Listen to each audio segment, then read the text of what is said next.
আসসালামু আলাইকুম। আমি মোহাম্মদ সজীব হোসেন। আমার বাসা কুষ্টিয়া জেলা দৌলতপুর থানা ভূগোলবাড়ি ইউনিয়নের ৮ নম্বর ওয়ার্ডে।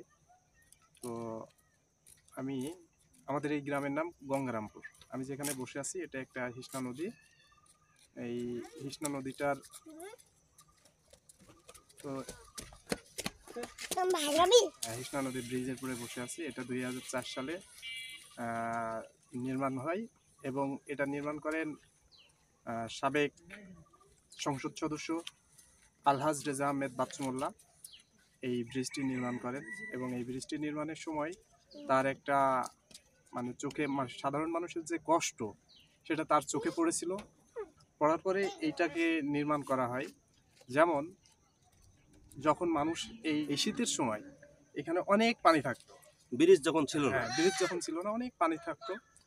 তো এই পানি পারাপারে শীতের সময় মানুষের অনেক কষ্ট হতো। তো তখন আমাদের এই সাবেক এমপি অর্থাৎ আলহাজ রেজা আহমেদ বাচ্চুমোল্লা এইখানকার মানুষের এই কষ্ট দেখে তিনি একটা প্রতিশ্রুতি দিয়েছিলেন যে আমি এখানে সংসদ সদস্য হইলে এই ব্রিজটি নির্মাণ করব।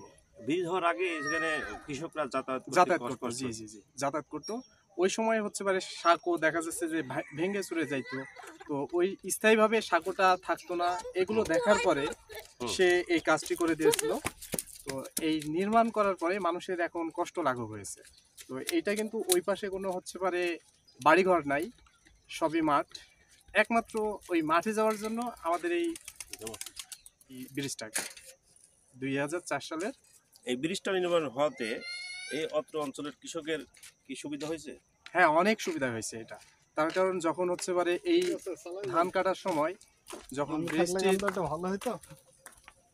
ধান যখন নিয়ে আসে মাথায় করে তখন ওই সাঁকো থাকতো, মানুষ নিয়ে আসার জন্য সমস্যা হতো। কিন্তু এখন এই সমস্যাটা আর হচ্ছে না। তো এখন মানুষ মাথায় করে ঠিকই কিন্তু পারাপার হইতেছে। তো এই সমস্যা সমাধানের জন্য একটা মানে স্থায়ী সমাধান করে দিল আমাদের এই তখনকার সাবেক সংসদ সদস্য। তো তারপরে তিনি আরও উন্নয়ন করেছিল।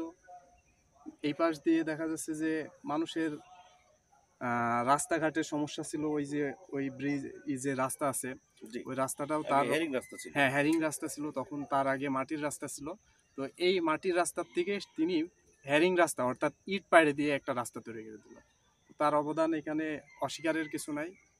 2000 শুধু এই ব্রিজ না, হ্যাঁ এই ব্রিজ না, ওই যে ওই পাশে আমার পিছনে দেখেন, তাকায় দেখেন, ওটাও কিন্তু হচ্ছে পারে ওনারই অবদান। এখন এই যে এটাও দেখতেছেন ওইটাও একই সাথে করা কিন্তু এই ব্রিজ। আচ্ছা, আপনি তো একজন ছাত্র। জি। বর্তমান কোথাকার ছাত্র আপনি? আমি এখন মাস্টার্স করছি পাবনা এডওয়ার্ড কলেজে। এডওয়ার্ড কলেজে। তো এখন আপনি হয়তো ছাত্রদের সাথে যুক্ত আছেন। বৈষম্য বিরোধী ছাত্র আন্দোলনের সময় যখন আন্দোলন চলে তখন আমি ঢাকায় ছিলাম এবং সেখানে আমি হচ্ছে পারে গিয়েছি।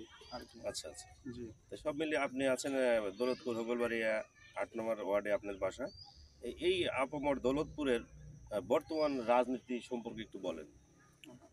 দৌলতপুরের রাজনীতি অনেক ভালো প্রেক্ষাপট। আমি এটাকে বিশ্বাস রাখি যদি সারা বাংলাদেশের কোনো সহিংসতা বা দৌলতপুরে যারা যে একটা সহিংসতা হওয়ার দরকার ছিল সেটা কিন্তু হয় নাই। অনেক সুষ্ঠু একটা পরিবেশ সুষ্ঠু একটা ধারায় রাজনীতি তৈরি করেছিল আমাদের রেজা আহমেদ বাচ্চুমোল্লার নির্দেশ ছিল এই দৌলতপুর থানায় যেন কোনো সহিংসতা না হয়। এবং দেখেন সাবেক সংসদ সদস্য তারও কোনো ক্ষতি করে নাই এবং তারাও ঠিক সুন্দরভাবে বসবাস করতেছে। তো সারা বাংলাদেশের মধ্যে আমি মনে করি এই একমাত্র আসন আছে যেটাকে কোনো সমস্যা মনে হয় না। কুষ্টিয়া এক আসন। জি, কুষ্টিয়া 75 এক আসন। আপনার ওয়ার্ডে মোটামুটি সব মানুষই ভালো আছে? জি জি, অবশ্যই ভালো আছে। অপ্রীতিকর ঘটনা, হ্যাঁ, কোনো অপ্রীতিকর ঘটনা এখানে আমি দুর্নীতি, চাঁদাবাজ এইগুলো দেখি নাই।